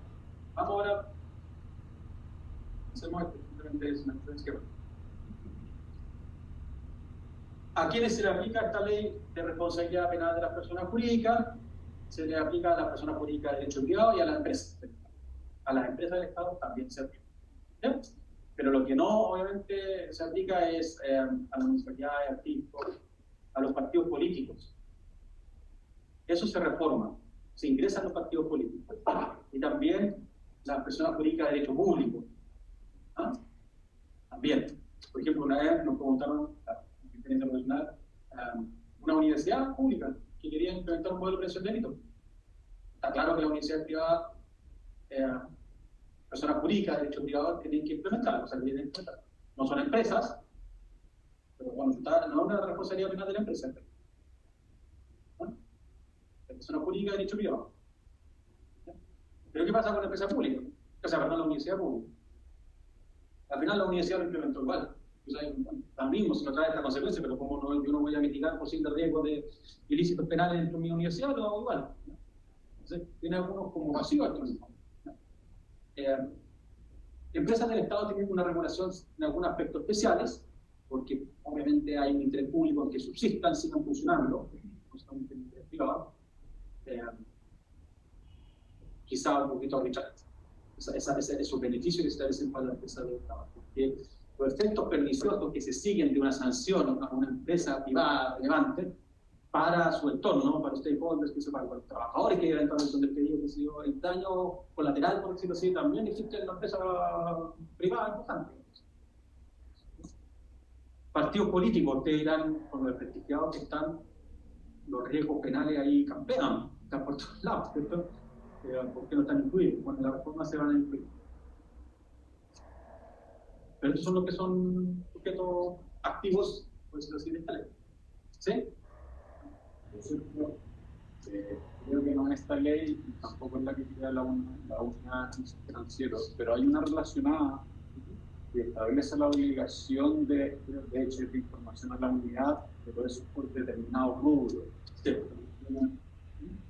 Correduría de valores, casino, inmobiliario, eso no queda. Pues esa es la ley, claro, esa es la ley de la UAF, que establece un régimen, justamente la opción que uno diría que clásicamente se aplicaba al ordenamiento administrativo sancionatorio. Y en esa norma dice que hay empresas, tipo empresa más que sea público privada, y la efectivamente lo único que hacer un modelo de prevención. Lo que usted tiene que hacer ahí es un modelo de prevención para cumplir con esta unidad de análisis financiero. En dos sentidos. Uno tiene que establecer un modelo de prevención justamente para no incurrir en la unidad de análisis financiero se relaciona con el delito de lavado de activos. Para poder prevenir el lavado de activos. ¿Ya? Eso está perfecto. Pero es importante lo que usted dice, porque esa ley de la unidad de análisis financiero define a ciertos sujetos obligados, eso se llama. Y los lista, una lista taxativa. El que no está ahí, está fuera, no tiene ninguna obligación. ¿Ya? El que está dentro tiene obligaciones varias frente a la unidad de análisis financiero. De reporte, de operaciones sospechosas, de operaciones en efectivo, de establecer justamente un modelo, de tener un oficial de cumplimiento, se llama eso, no encargado de prevención. Y eso, si no se cumple con eso, importa sanciones administrativas. La impone la UAF, ante sí y por sí. Son administrativas. Entonces, ¿qué es lo que ocurre? La empresa, pongamos una empresa que o sujetos, bueno, los bancos, para que hablar los bancos, son sujetos obligados por definición. Están las corredores de bolsas también, están los corredores de propiedades, están los notarios, qué sé yo. ¿Ya? Pero los bancos conjugan dos sistemas. Un modelo de prevención de lavado de activos con el modelo de prevención de esta ley. Uno de los desafíos importantes que creo para la empresa es en la medida en que vayan surgiendo nuevos modelos de prevención, o sea, autorregulados, ¿eh? Consumidor, libre competencia, que no tiene regulación, protección de datos como nombramos, es cómo se integra, cómo se hace un modelo de prevención integrado que es de escala, ¿cierto? Que sea, y que más sea eficiente, que converse sus partes. Es uno de los desafíos más importantes. Pero ese ámbito es muy central, el de la UAF, para sujetos obligados. Profesor, Sí, adelante. una consulta, Juan Manuel acá. ¿Por qué dice que el manual de prevención de lavado de activos y financiamiento del terrorismo también entonces tendría este componente de modelo de prevención del delito? ¿Sería esa mezcla? ¿Podría profundizar en eso, por favor? Sí. Muchas veces cuando uno implementa el modelo, uno se da cuenta que tiene que, el modelo de prevención de delitos de esta ley, de la 20.393, tiene que incluir lavado de activos. y financiamiento del terrorismo, que son dos delitos hermanos que... Y muchas veces uno lo que hace es tomar los controles ya existentes en la medida en que se trata de una empresa que es sujeto obligado y que haya implementado controles para satisfacer ahora la ley de la UAF. No sé si me explico. Es un buen ejemplo, en que uno entonces no duplica los controles, además que, no sé, chocaríamos. ¿Ya? Uno de los dilemas, por ejemplo, es, o sea, por ejemplo, el reporte de operaciones sospechosas, atender a ciertas señales de alerta en ciertas operaciones. Obviamente que sirve como un control para mitigar los riesgos de esta ley. Está regulado en circulares de la UAF, etcétera, para efecto de la potestad sancionatoria de la UAF. Uno de los desafíos es, me habla ahí de un oficial de cumplimiento, que tiene que ser el nexo con la UAF, que tiene el deber de reportar, que es un sistema informático donde se suben los antecedentes, etcétera. ¿Ya? Puede ser el mismo sujeto que el encargado de prevención de la 20.393. En un banco probablemente van a decir, no, entre otras cosas porque es tan gigante la institución y tiene canales distintos, que no lo voy a separar. En una empresa más pequeña, si es un sujeto obligado, probablemente digo no, pero vamos a ir el mismo sujeto, la misma función. Canal de denuncia, capacitación. Son esos ámbitos en los que se pueden fusionar en el fondo y se pegar tanto para cumplir con la UAF, por eso así, como para cumplir con el sistema penal. ¿Ya? Profesor, ¿sí? Uno puede tener el mejor compliance y tener la mejor capacitación, etcétera, etcétera, pero ¿cómo lo vincula con el contrato de trabajo en la normativa del Código Laboral? Claro, vamos a ver después en nuestra ley, esta 20.393, que se establece la obligación, ¿ya?, de hacer parte integrante del contrato de trabajo las regulaciones de este modelo de prevención de delito. Y ahí se le puede, se hace responsable a la persona como el manual de las buenas prácticas agrícolas o el derecho a saber o todo este tipo de cosas que están permitidas. ¿Está permitido esto? Lo que se hace es que se asocia entonces a el incumplimiento de las obligaciones de este modelo de prevención de delitos. ¿Sí? ¿Ya? Usted, por ejemplo, tiene que dar registro de las reuniones que tiene con funcionarios públicos. Sí. Esto sistemáticamente no lo hace. No es que haya cometido un cohecho, pero sistemáticamente dice, no, yo esto, si lo hago se me va a espantar. Tiene que ir siempre acompañado a las reuniones con funcionarios. No, las buenas relaciones yo las mantengo solito. Un año va solo a la reunión, etc. La consecuencia de eso es que incumple las obligaciones del modelo de prevención de delitos y eso tiene consecuencias laborales. El modelo forma parte del contrato de trabajo. Él recibió el modelo como recibe el reglamento interno. El REO, digamos, lo tiene firmado también esto, tiene capacitación. Y por lo tanto la sanción puede ser de una aumentación de pago, usted lo conoce, o hasta lo que establece el reglamento interno, hasta la desvinculación, por cumplimiento grave de las obligaciones laborales. Entendí, muchas Se aplica un régimen de sanción laboral producto de incumplimiento de obligaciones del modelo de prevención. Entendí, gracias. Y lo vamos a ver después con un poquito más de detalle. Vamos avanzando ahora porque estamos en la parte de... ¿Cuáles son los delitos? Vamos a ver los delitos. Insisto, por lo que comentaba la compañera. No vamos a ver delitos hoy día, vamos a ver compliance. Lo voy a nombrar y lo vamos a ejemplificar a través de los delitos. Si ustedes tienen ganas, hablamos de los delitos, no hay problema, porque si no, no nos va... O sea, no hay que la clase. No. Lo que les quiero mostrar nomás es cómo evolucionó esto, también lo vimos en la clase pasada. ¿Cuáles son los delitos que en el fondo obligan a establecer este modelo de prevención? Según la ley 20.393. Profesor. Sí, adelante. Hola, mi nombre es José. No, es una pregunta muy corta, solo para este concepto. ¿Cohecho para estos efectos es sinónimo de soborno? Sí, sí. Hay algunas personas que hacen distingo entre quién es el sujeto que realiza, ya en particular que realizaría el soborno, etc. Yo creo que eso no son distinciones relevantes. Dice cohecho, dice soborno, está hablando de lo mismo. Lo importante, si ustedes quieren, está hablando de los delitos consagrados en el artículo 248 y siguientes del Código Penal. Para con eso y ahí usted lo puede llamar de una u otra manera. Todo esto surgió cuando ingresamos a la OCDE con los primeros delitos que vimos usted arriba, el año 2009, excepto en diciembre de 2009. Exacto, esto ustedes lo saben, sí, lo pongo rápido. De hecho, funcionario público, lo que sea interesante es que el funcionario público nacional e internacional, perdón, extranjero, no nacional, sino que extranjero, estaba incluido también. El lavado activo y financiamiento del terrorismo, eso era. Solamente se respondió por esos 3 delitos. Probablemente por eso también la ley partió súper lenta, digamos, o sea, los modelos de organización. Porque decían, pero el financiamiento del terrorismo, pues si uno me dedico a financiar terrorismo, o el lavado activo, si yo no trafico drogas, tomaba muy en serio. Después se incluyó una ley de agenda corta, anti-robo, que se llama protección de la propiedad, etcétera, en la receptación. Eso fue el año 2016. No pasó mucho hasta que llegamos al 2018 a la ley 21.121 y ahí se incorporaron delitos, así como que diríamos propiamente empresariales.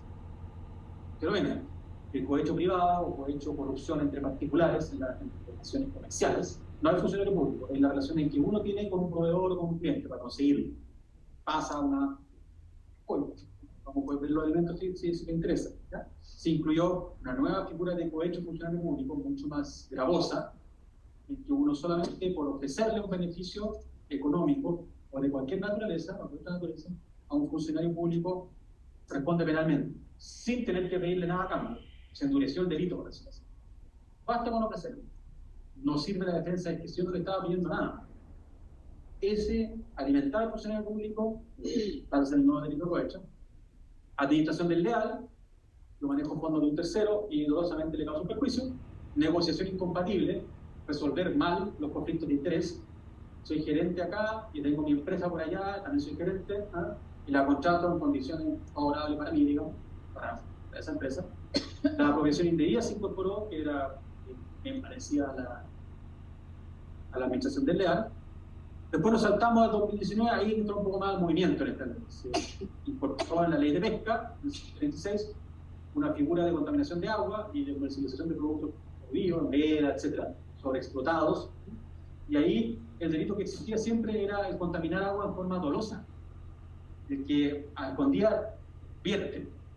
Pero no estaba contemplado los mayores desastres ecológicos que son por negligencia. Se rompió el ducto, o sea, no se invirtió suficiente en. ¿Ya?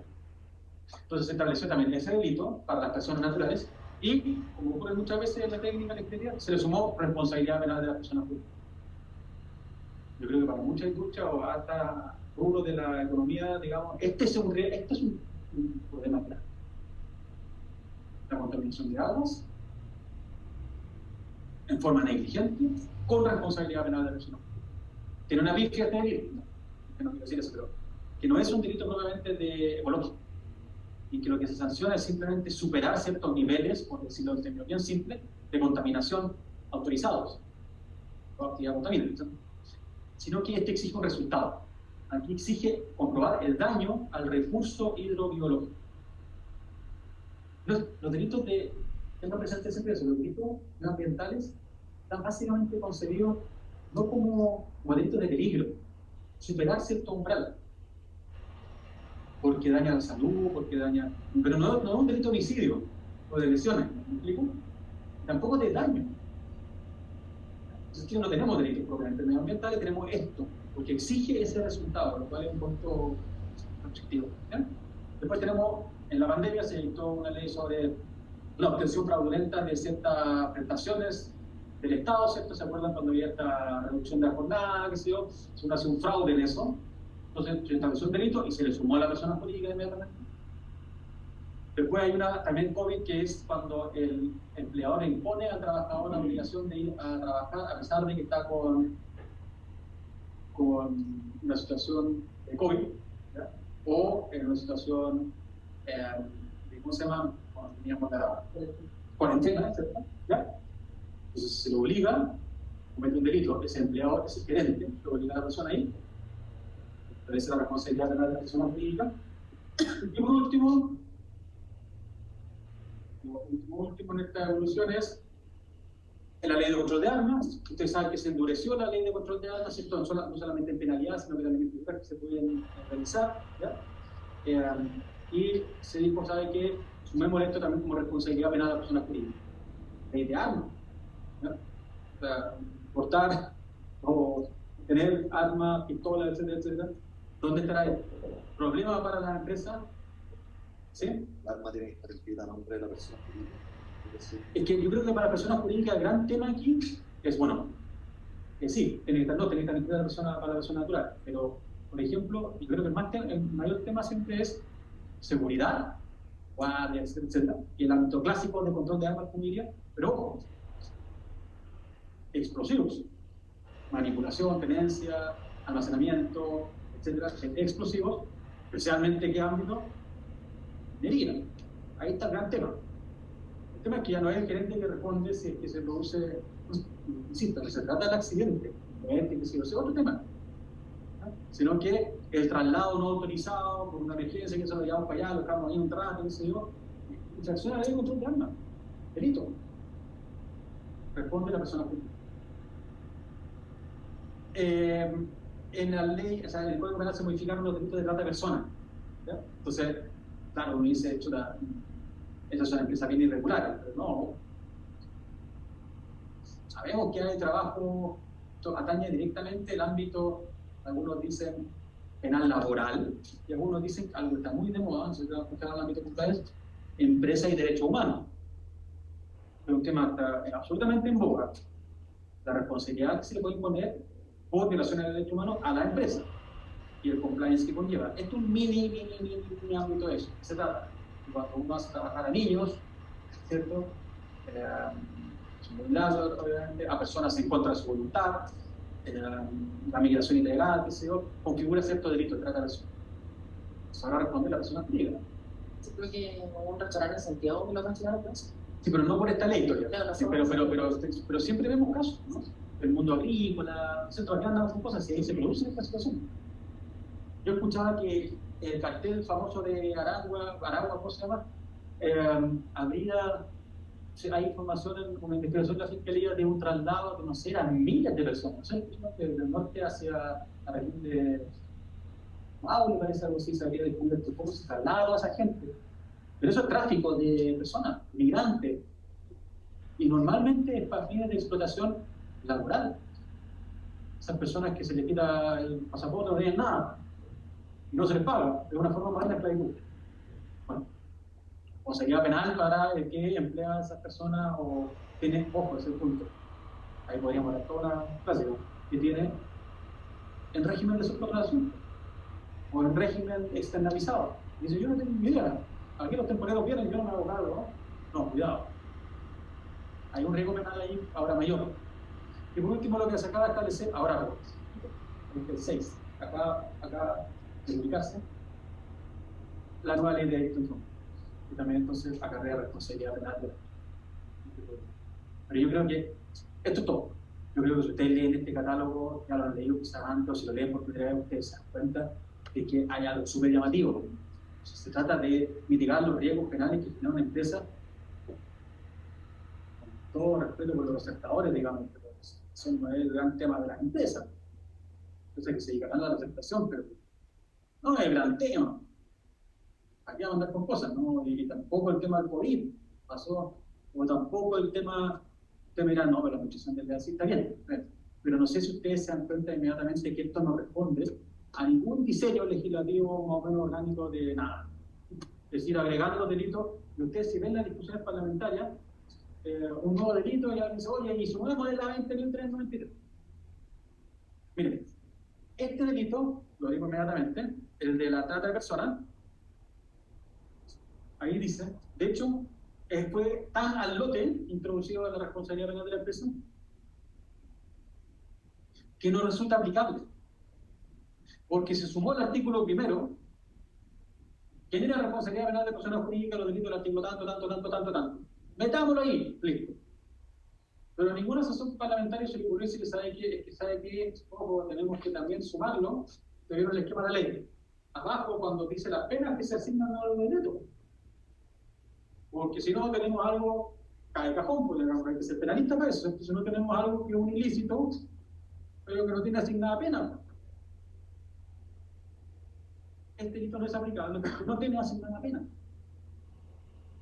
Entonces, nuestra legislación de responsabilidad penal de las personas jurídicas y, consiguientemente, la obligación que tiene la empresa de establecer un modelo de prevención de delitos es una cuestión completamente ilógica. Y respondiendo a coyuntura, y yo pienso que es una legislación en ese sentido, ¿cómo sería? poco seria, porque si uno cree que la empresa tiene que responder penalmente y tiene que organizarse de conformidad a los riesgos penales, lo único serio es decir, tiene que ser respecto a las actividades que generan un mayor riesgo de un daño social importante. ¿Qué me importa a mí la aceptación? Todo respeto, en lo coloquial. ¿Qué es lo que importaría acá? ¿Qué echan ustedes al tiro de menos? Algunos no lo dimos. ¿Qué dirían ustedes? O sea, si vamos a hacer algo bien, no está la corrupción. O sea, aquí hacemos todo el escándalo de que vamos a penalizar la corrupción, que si no responde la empresa por la... No están los delitos tributarios, no están las estafas, no están, como decía, los delitos medioambientales realmente, no están, digamos, toda clase de ilícitos que tienen que... En otros países existe, y ustedes se ríen y dicen, pero eso es ridículo, eso existe, el homicidio empresarial.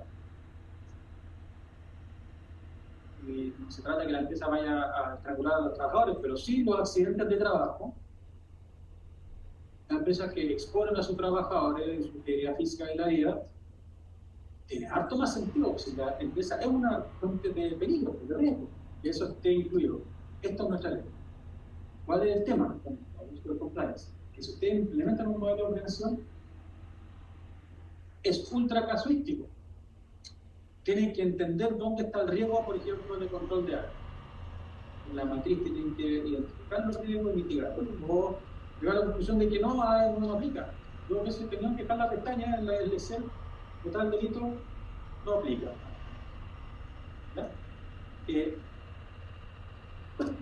Y entonces la pregunta que surge en la empresa dice, no entiende la lógica de la empresa, pero esto es lo que tengo que mitigar. Mi modelo de organización tiene que referirse a estos riesgos solamente. Realmente no, pues si no es una cuestión, pero sabes que no. A mí me interesa exigir una responsabilidad y que me certifique la empresa. No me esté levantando más riesgo. No me esté levantando más riesgo. ¿Me explico? Con esto cumplo, con esto cumplo. Y así el sistema de compliance de nuestra empresa muchas veces tiene esos sesgos, ese déficit impuestos por la propia ley que establece el modelo de prevención de delitos y la responsabilidad penal en forma seca. Avancemos. Las sanciones, no sé si ustedes las conocen, pero vamos a mirar rápidamente. Pero miren, la disolución de la persona jurídica o cancelación de la personalidad jurídica, obviamente eso es bien grave. No es siquiera la pena de muerte, pero es equivalente. Estamos de acuerdo, porque eso es obviamente una sanción disuasiva. Pero la prohibición de celebrar estos contratos con el Estado también. Saben, como una empresa existencial, puede bajar la cortina si es que no puede contratar con el Estado. Una licitación pública. ¿Ya? También puede ser muy gravoso. La pérdida de beneficios fiscales. Hay investigación en curso en que se está, digamos, apuntando a ese tipo de sanción, ¿ya? En que también es existencial para la empresa ciertos beneficios fiscales que se pueden obtener por ciertas leyes especiales. Si se pierden, puede ser muy grave. La multa, ¿para qué hablar? O sea, si ahora se aumentó una de las reformas que se hizo a 300.000 UTM como multa máxima, ustedes se dan cuenta que un poco a las empresas que le daría lo mismo pagar la multa máxima de 17.400 y tantos millones de pesos. Me parece poco. O sea, no es algo que una contingencia muy importante, ¿cierto? Y después penas accesorias, que publicación de la sentencia, venta de los instrumentos, ¿ya? Pero yo creo que las penas son, ahí yo creo que está bien, ¿verdad? Ustedes piensan en el sistema, si vamos a poner pena, por ahí tiene que ir la cosa. ¿Sí? Con respecto al artículo 8, ¿qué se puede entender por lo que dice ahí? Porque, por ejemplo, no sé, una empresa que vende insumos médicos a clínicas y hospitales, ¿se podría entender que cabe dentro de ese artículo? Sí. Pero tienen que tener una característica, tiene una cosa un poco, no sé si perversa, digamos, pero o sea, más grande es la empresa, no sé si es tan aritmética la cosa, pero uno siempre pensaría, más grande la empresa, más grave el delito, más daño pues, puede generar. La producción de las farmacias fue algo grave porque estaban toda la salud pública, ¿no? Y la economía de muchas familias. ¿Ya? Pero justamente es esa la que va, porque no es simplemente, fíjense ustedes, no es que solamente presten un servicio de utilidad pública cuya interrupción puede causar graves consecuencias socioeconómicas. A eso también, si lo leemos completo. Entonces uno diría, ojo, es una empresa gigante, cometió un delito gigante, pero tiene esa repercusión gigante en la sociedad. Entonces no la podemos resolver. ¿Tiene algo como...? Por ejemplo, una empresa tecnológica que presta servicio de alojamiento de datos. No se puede caer el sistema del banco. Pero claro, lo que pasa es que un elemento normativo del tipo penal bastante abierto. Creo que se generaría una grave consecuencia social y económica o daño serio a la comunidad si es que el Santander se disuelve. Bueno, quizás sí, pero yo creo que, o sea, es así la interpretación, la discusión que se podría generar algún día. Ahora, ojo que eso inicialmente era solo para los delitos reiterados o la reincidencia en el delito de lavado de activos. Ahora se amplió ese tipo para la reiteración o reincidencia de todo tipo de crímenes, ¿no? Si me falla la memoria, ¿ya? Pero no es para cualquier, ¿no? Esta sanción probablemente no la vamos a sacar. Pero sería más eficaz la prohibición de desarrollo del giro que la cancelación de la persona jurídica, porque tiene una sociedad nueva al día siguiente sin funcionamiento. Sí, lo que pasa es que sí, efectivamente tiene un, pero también tiene toda una regulación que pasa con los bienes, se produce una liquidación. ¿Ya? ¿Qué pasa con el giro que se puede salvar también? ¿Ya? El proyecto de ley tiene algo bien interesante y muy polémico, que ha recibido amplio rechazo, pero quizá un poquito que es la figura del interventor. ¿Ya? O se llama, porque son dos boletines fusionados y el otro se llama, la misma figura, y dice relación con que durante la investigación, como medida cautelar, cuando hay una previsión de sacarse a la víctima, cosas así, en materia de persona natural, se nombra un interventor que vela porque en el fondo se ponga en orden la empresa en cuanto a cumplimiento, etcétera, etcétera, y parte de instrucciones, pero entonces también se puede establecer como sanción. ¿Ya? Tiene un poco que ver con lo que dice el compañero, no sé si estaba apuntando a eso, no, estaba apuntando a la elusión de la sanción, pero también otro problema interesante es cuando dice que el daño que genera cerrar una empresa, partamos por los trabajadores, partamos por los acreedores, partamos por qué sé yo, es muy grande, todos los stakeholders, todo el entorno. Entonces muchos dicen, bueno, lo que hay que sacar es el germen del delito, digamos, ¿no? Intervenimos con la empresa, la mejoramos. Y otros dicen ahí, bueno, eso ya es intervencionismo estatal, una economía de mercado, no puede el Estado intervenir la empresa, sí, cosas así, y se produce la colisión de ideas, digamos. Pero sería una alternativa a simplemente llegar y sobre. Avancemos. Porque todavía llegamos derechamente al núcleo complejo, pero ¿cómo ahora se aplica esta responsabilidad a las personas jurídicas? Porque creo que estaba bien formulado, ahora sí ya con complejo. Insisto, no es simplemente aquí ocurre un delito, usted responde penalmente. Si tienen que dar ciertos presupuestos, yo creo que la otra clase también lo mismo, por empezar a escribirlo con cierta rapidez. A ver, una exigencia es que se haya cometido el delito en interés, inmediatamente en su interés o provecho. El beneficio para la persona pública, para la empresa. Es la ocurrencia del delito. Segundo, que se haya cometido por decirlo así, quienes son la alta administración. ¿Ya? Dueño, controlador, responsable, ejecutivo, principal, resultante o quien realiza la actividad de administración y supervisión.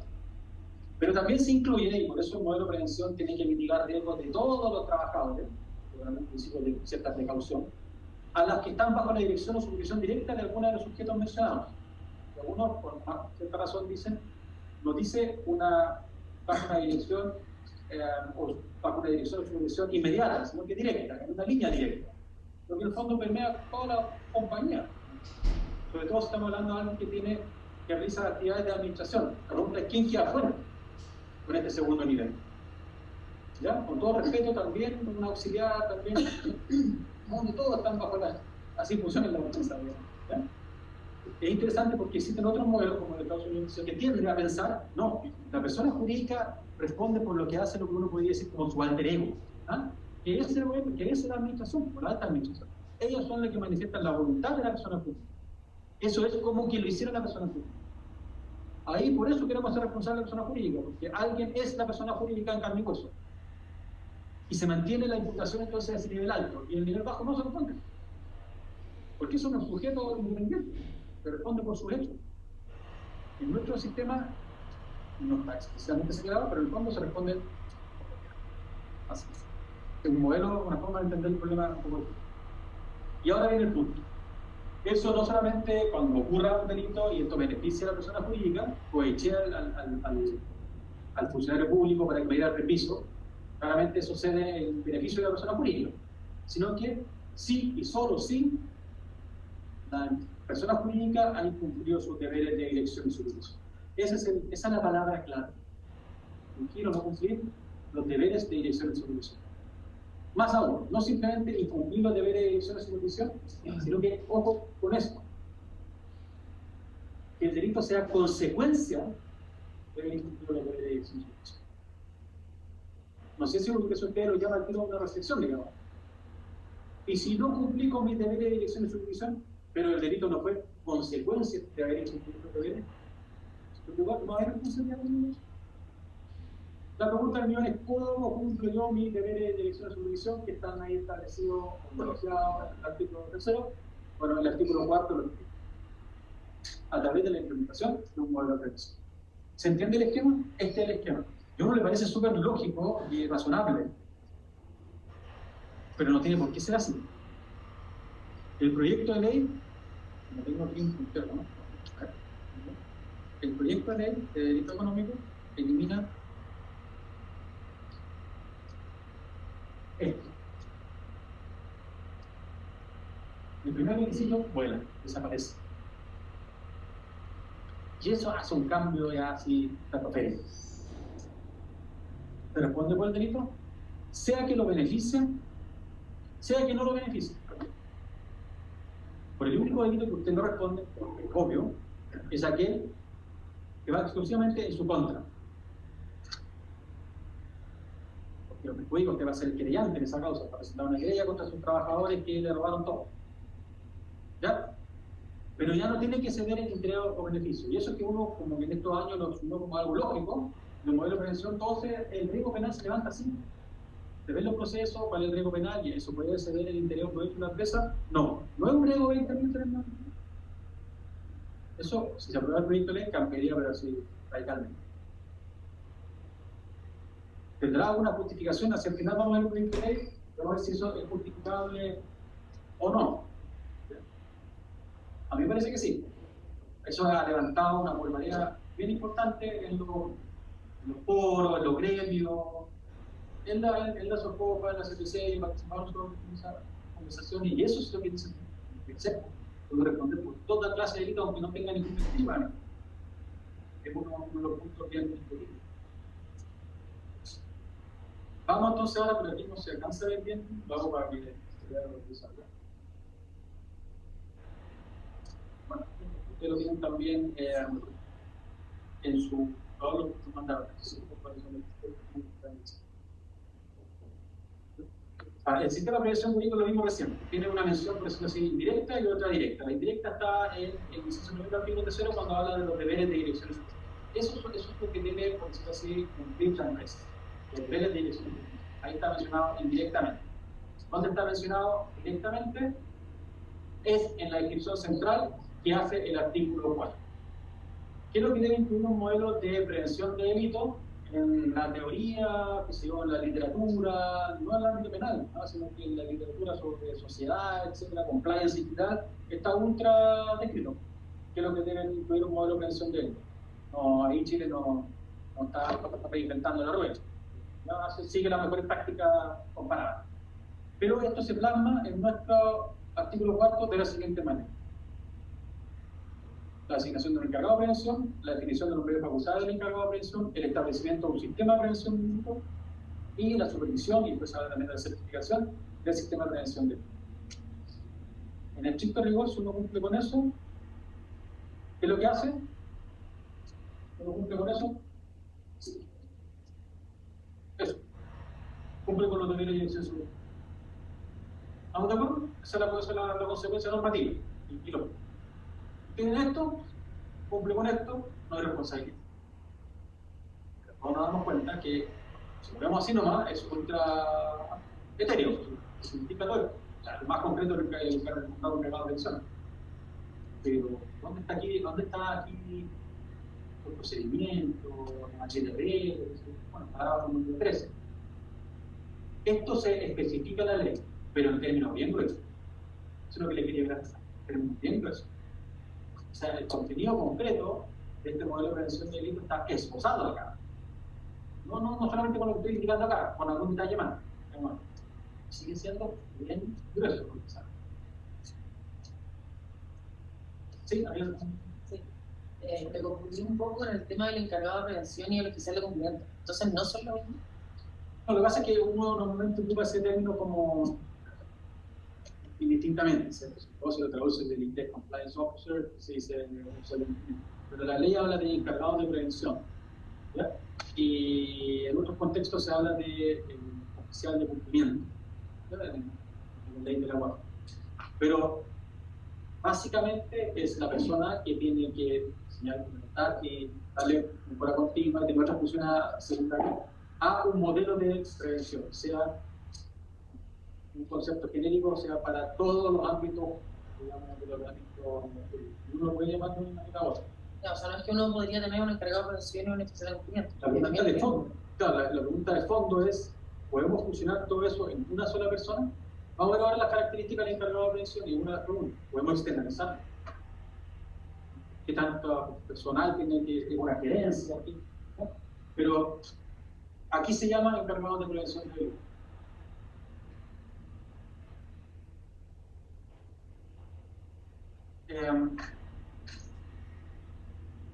Entramos, aquí podemos ver, yo creo que esto lo podemos ver un poquito más adelante, porque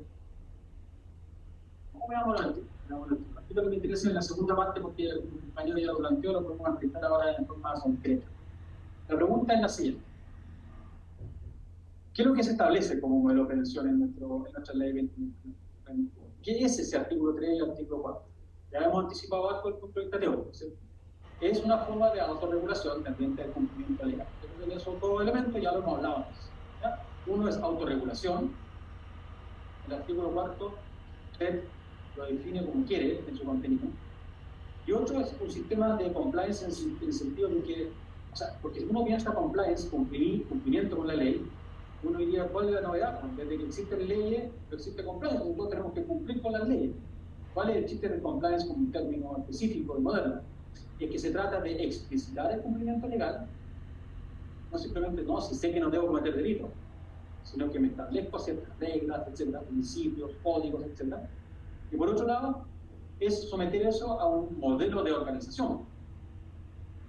No es simplemente improvisar y confiar en la buena fe, sino que eso organizarlo de alguna manera, ¿ya? Entonces, la idea es que es una autorregulación y es un sistema de compliance lo que configura este sistema de autorregulación regulada. Lo que yo le decía es que la parte regulada en esta ley es eximir. Fue lo que acabamos de ver. Exime por cumplir con mis deberes de eximir. Solo damos ejemplo, ¿verdad? Como decíamos, en otros ámbitos del ordenamiento jurídico, eso no es tan obvio, que exima, donde esto estaba siempre latente, ¿ya? Que es lo que implicará un modelo de prevención, por ejemplo, de libre competencia, donde esto se explicitó de forma bastante, digamos, concreta, fue en el caso supermercado. La sanción que se impuso, primero por el Tribunal de Defensa de Libre Competencia, que fue ratificado por la Corte Suprema, abordó este problema del modelo de prevención en el ámbito de la libre competencia, estableciendo entonces un sistema distinto y explicitando de que ahí había un sistema que funcionaba de una manera distinta a este modelo de autorregulación regulada de la 20.003.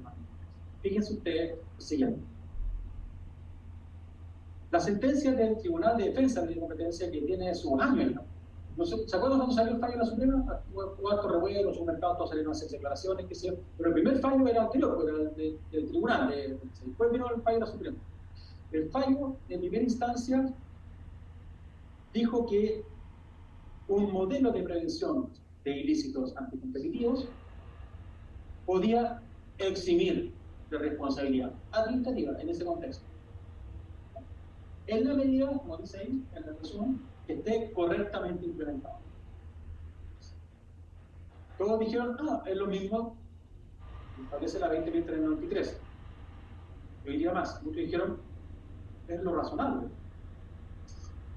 Porque si lo tengo correctamente implementado, eso es expresión de que he cumplido con mis deberes de dirección y supervisión. O sea, me pueden hacer lo que se llama responsabilidad objetiva, hacer responder en el extremo y radicalmente por cualquier cosa que ocurra. Si me quieren imputar algo a mí, díganme qué deberes cumplir. Si cumplí con mis deberes, no me sancionan. Lógico lo que dice el Tribunal de Defensa de la Incompetencia respecto a los supermercados que demostraron haber implementado.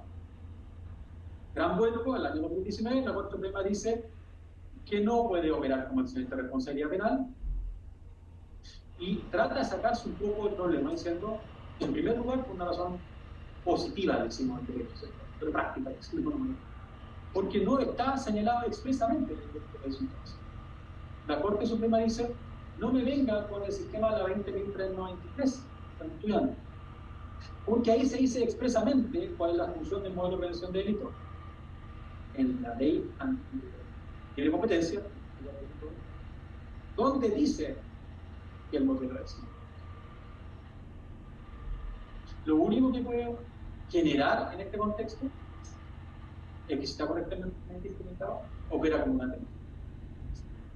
Eso generó no solamente un problema grave para las empresas coludidas, porque tuvimos una multa gigantesca, que fue un vuelco en la discusión, sino que dio para una gran cantidad de discusiones, por decirlo así, más bien teóricas y conceptuales. ¿Ya?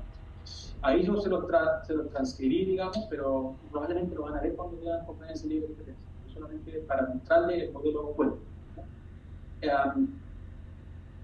Lo que decía el Tribunal de Defensa de la Competencia está ahí destacado en negrilla, ¿cierto? Dice, en el sentido es posible sostener que el máximo reconocimiento de la firma que ha implementado un programa de cumplimiento y ética, por ejemplo, con lo que están designado en los siguientes, pues bien puede ser exención de responsabilidad. Y dice ahora, fíjense ustedes lo que dice. En el derecho de la libre competencia, el diseño y aplicación del programa de cumplimiento y ética, con las características que se indicaron, puede ser prueba manifiesta de aquel cuidado que permite al agente económico eximirse responsabilidad por conducta anticompetitiva de sus trabajadores. Es decir, un programa cuya elaboración y ejecución reúne ciertos atributos mínimos permite calificar la ocurrencia de conducta ilícita como hechos imposibles de haber podido prever o evitar con la debida diligencia y por consiguiente constitutivo de una causal de eximencia de responsabilidad.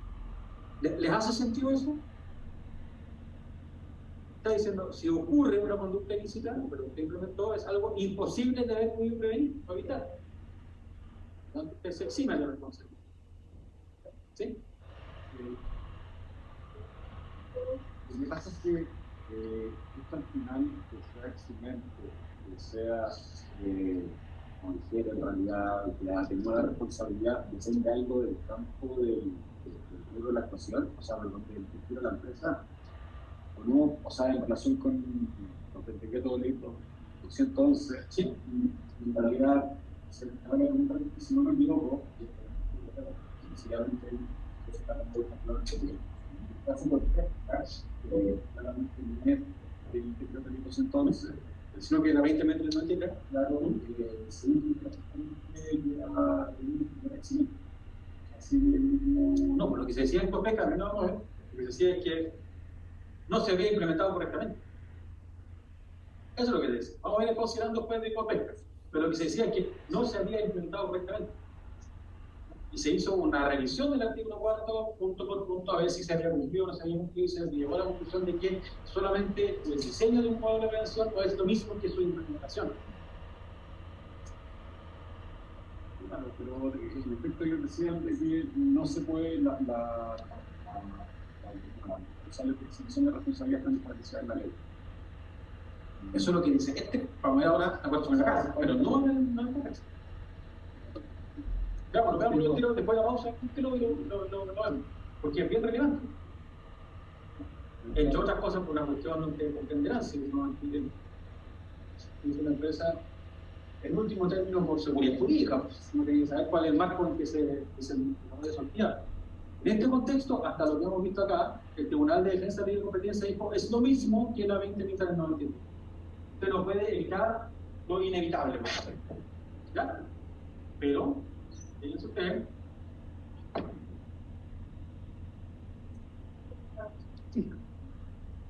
¿qué es lo que dijo la Corte Suprema?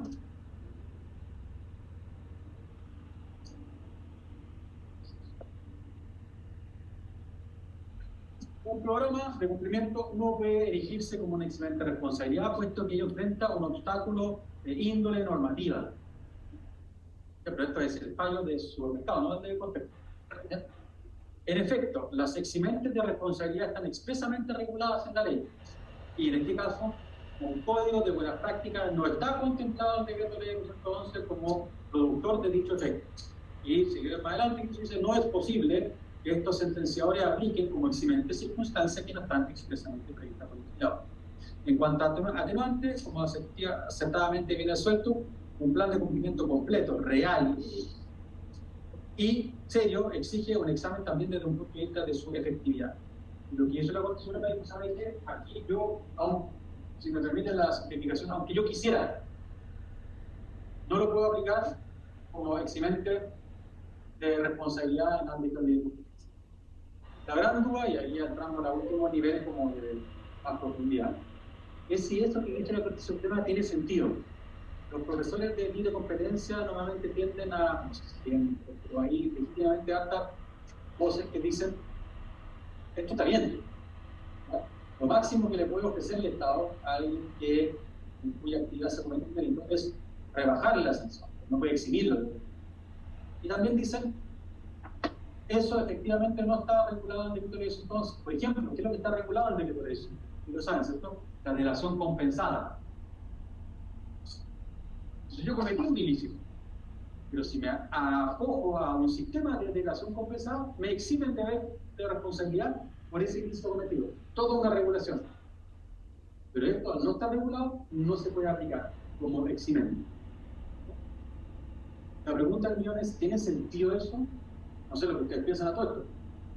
Está bien que el decreto de ley no se puede eximir, aunque el presupuesto es que implementamos correctamente un modelo de prevención de riesgo. Ese es nuestro caso. Sé que en el caso del Estado, la Corte también cuestionó eso. Sabe que se lo implementaron después. ¿Cómo va a prevenir delitos que lo implementaron después? Pero el submercado decía, no, lo implementamos antes, no también, pero ya teníamos algo. Pero realmente fue después. Más allá de esa vicisitud, supongamos que está bien implementado. ¿Tiene sentido este modelo de consecuencia? ¿Es correcto decir, bueno, si no está establecido expresamente no puede eximir? ¿Alguien se aventura a tomar posición? ¿Para bien la Suprema en esto? ¿Para el decreto de 211?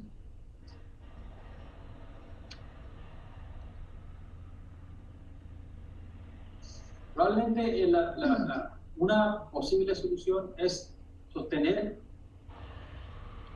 que el decreto ley 211 no necesita explicitar como eximente los modelos de prevención de libre competencia.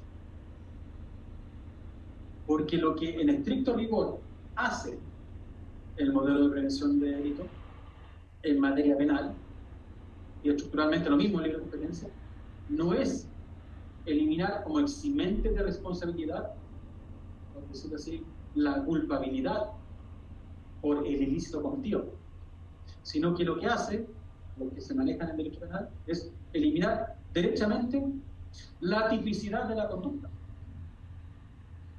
Decir entonces que esa persona jurídica no ha cometido ilícito alguno y que por lo tanto no hay nada de qué eximirla en cuanto al ilícito cometido, sino que eso para la persona jurídica no es un ilícito, porque el ilícito que comete la persona jurídica consiste en, por decirlo así, no evitar la ocurrencia, en este caso, de una corrupción, en otro caso, la ocurrencia de un cohecho, qué sé yo, por incumplimiento de sus deberes de dirección y supervisión. Por lo tanto, si la persona jurídica cumplió con sus deberes de dirección y supervisión, La persona jurídica no ha incurrido en ningún ilícito. Si ustedes quieren un término más sencillo, lo que ocurrió es una desgracia. El incendio se puede producir. La pregunta es si yo cometí ese incendio al prender fuego, no apagarlo, dejarlo de servir, etcétera, etcétera. Lo que está diciendo en materia penal el artículo 3 con el artículo 4 es que si uno se lee el artículo 4 no infringió sus deberes de dirección. De hecho, en otros términos penales, que quizás también son más gráficos, más fáciles de entender, yo no traspasé un ámbito en mi actividad del riesgo prohibido, del riesgo jurídicamente desaprobado, sino que me mantuve todo el tiempo en el ámbito de riesgo permitido. Igual como yo cuando conduzco, manejo 40 km/h en la zona 60, me manejo dentro del ámbito de riesgo permitido y puedo agregar a alguien también, estoy a 30 km/h. Y no lo estoy, sé que en la zona 60 manejo así. La empresa yo la conduzco siempre dentro de los cauces del riesgo permitido. Puede ocurrir que a veces ocurra o echar a un funcionario público. Puede ser que los fondos que nosotros manejamos de terceros alguien lo administre deslealmente. Pero mi empresa está organizada y configurada de una manera en que yo me desenvuelvo siempre dentro del riesgo permitido. ¿De qué me quiere eximir si yo no he cometido ningún ilícito? Si eso es así, yo no veo por qué la lógica en libre competencia debe ser. No se requiere una eximente, sino que simplemente constatar lo que dijo el Tribunal de Defensa de Libre Competencia. Aquí, la persona jurídica o la empresa no cometió. ¿Sí? Había un problema. Nunca, o sea, quizás no me entendí si estamos hablando ahora del apetito al riesgo. ¿Ya? ¿Sí? Puede eliminarse.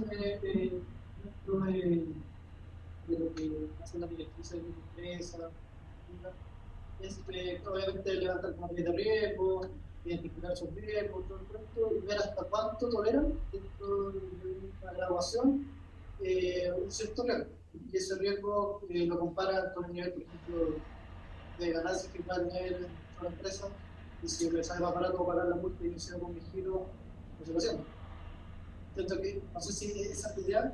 No, me explico. Justamente esa no es la idea. La pregunta es lo siguiente.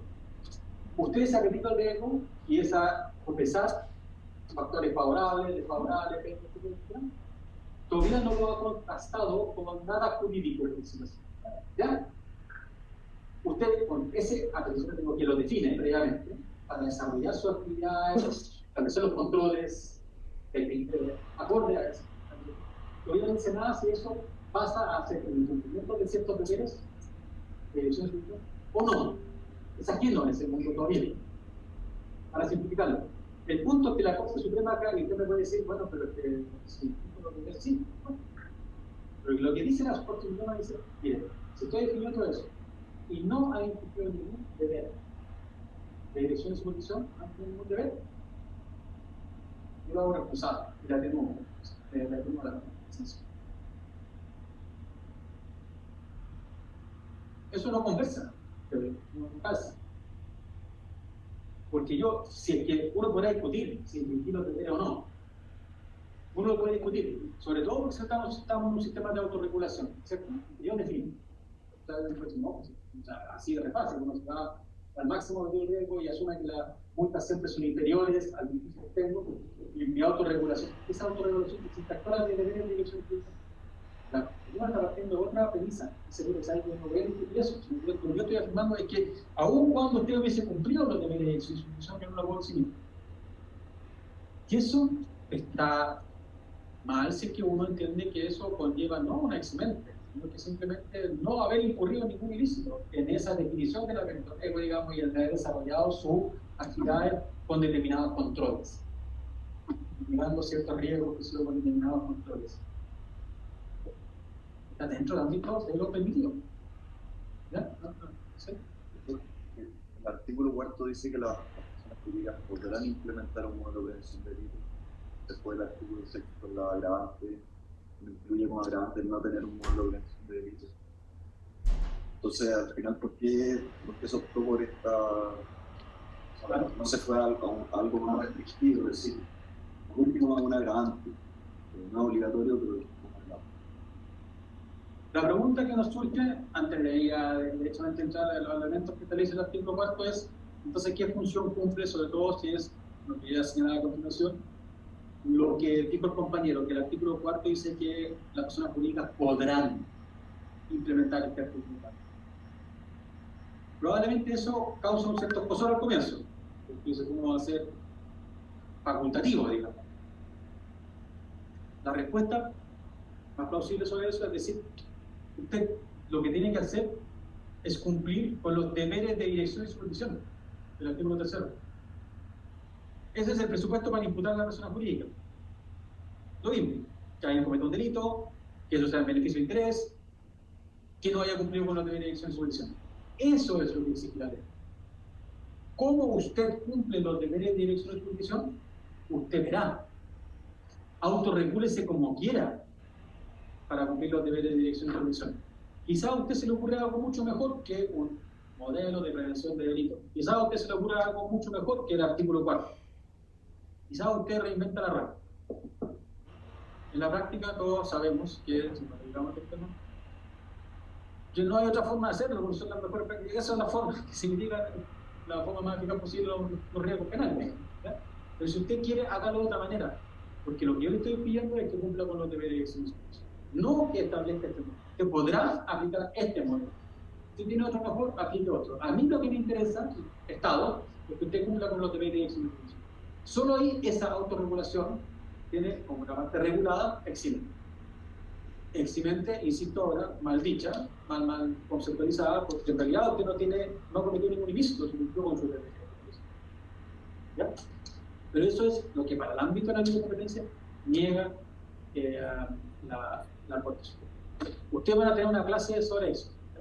Lo que quizás para defensa de mi postura se puede decir, claro, uno puede decir, ¿sabe qué? El ilícito penal es de una naturaleza distinta al ilícito anticompetitivo, que es parte del ámbito más bien administrativo sancionatorio. Y ahí puedo perfectamente aplicar otro modelo. Ok, si la logran explicar esa lógica y es coherente en sí, ¿ya? Pero en el fondo no es, al menos no es un problema porque no esté explicitado. En este, tiene una cosa sabrosa explicar desde los supermercados, es que Walmart, no sé cómo decir, para explicar la función que tenía el modelo de prevención y de competencia, dijo, partió de una premisa que dio por sentada, que le jugó un dijo, ¿sabe qué? Ya que es un modelo de prevención y opera como autorregulación de la misma manera como tienen que operar, y esto lo han estudiado más bien los penalistas, ya tienen la 20.393, que se yo, vamos a cargarle un informe en derecho a quién, a un profesor de ley de competencia, no saben mucho el tema, que pero no es su tema, digamos, entonces le vamos a cargar a un profesor de derecho penal.